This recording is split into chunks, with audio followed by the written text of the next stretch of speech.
Good morning.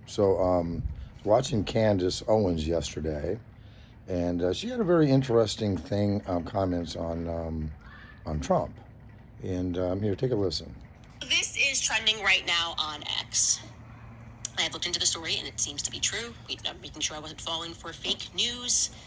As Trump has coined the phrase, we have been seeing this anyways. Of course, last Thursday we did an episode, and I have said Trump is very clearly high on Israel. This has now become a drug that is ruining his life and is ruining his legacy, and it just seems that he can't do anything. It's rendered him completely impotent. Israel has rendered him impotent, as it has done many of our politicians. But this is definitively a bridge too far. People are referring to this as treason, and that would, I think, be the accurate term to describe what is happening here. He is going to deny Americans in need disaster funding if he finds out that that city or state that is in need is boycotting Israel. Okay? So we're talking about $1.9 billion in state disaster funds that could potentially be denied if you are a U.S. state or a city that is boycotting Israeli companies. You're just going to be denied federal aid for a natural disaster. Okay, this is for natural disaster preparedness. Obviously, there's money that comes down from FEMA, and that is what is happening. The Federal Emergency Management Agency just stated in a grant notice that was posted on Friday that states have to follow terms and conditions to receive federal funding. Okay, that makes sense. Yeah, sure. Maybe you're going to say the rule here is that you can't be housing migrants, right? Housing illegals. You can't be doing something that flies in the face of the federal government. That would make sense.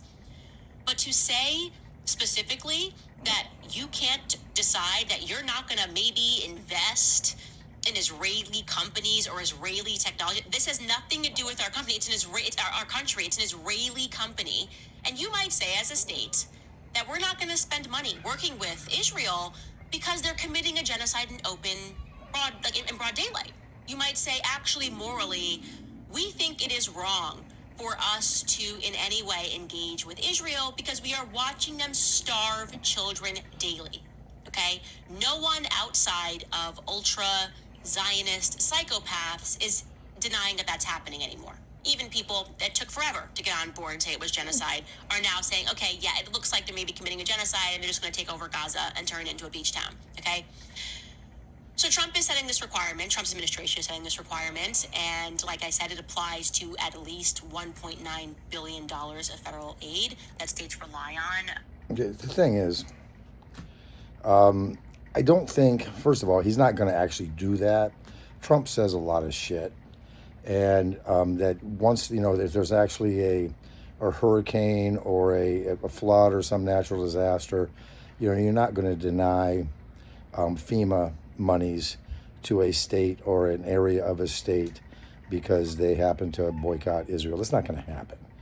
But because you can imagine, what has happened in a Republican state is going to stop right away. But the point is, the scary part, I guess, is that Trump actually said that, and he actually thinks that. And I guess that's what's more scary, not that he can actually do it. He says he's going to run for a third term. He's not running for a third term. He can't do it. It's against the 22nd Amendment to the Constitution. But he says it just to freak people out. But this is something that it bothers Candace, kind of bothers me, and it should, really honestly bother you, that he's saying that if you boycott businesses from a particular foreign country, then you don't get U.S. aid. We're not U.S. aid, but U.S. aid. We're America first, and I don't know why Trump thinks we're Israeli first or Israel first. We're not. Nothing to do with being Jewish. You can look at my nose. You know what I am. That's not the point. The point is we're Americans, and I don't give a flying fuck about Israel. And it should not be tied to any of our policies, particularly on how we give Americans aid. So, yeah, Candace called him a traitor. And I don't know I'll go that far, but I think he's really, really missing it on this one. Anyway, have a good day.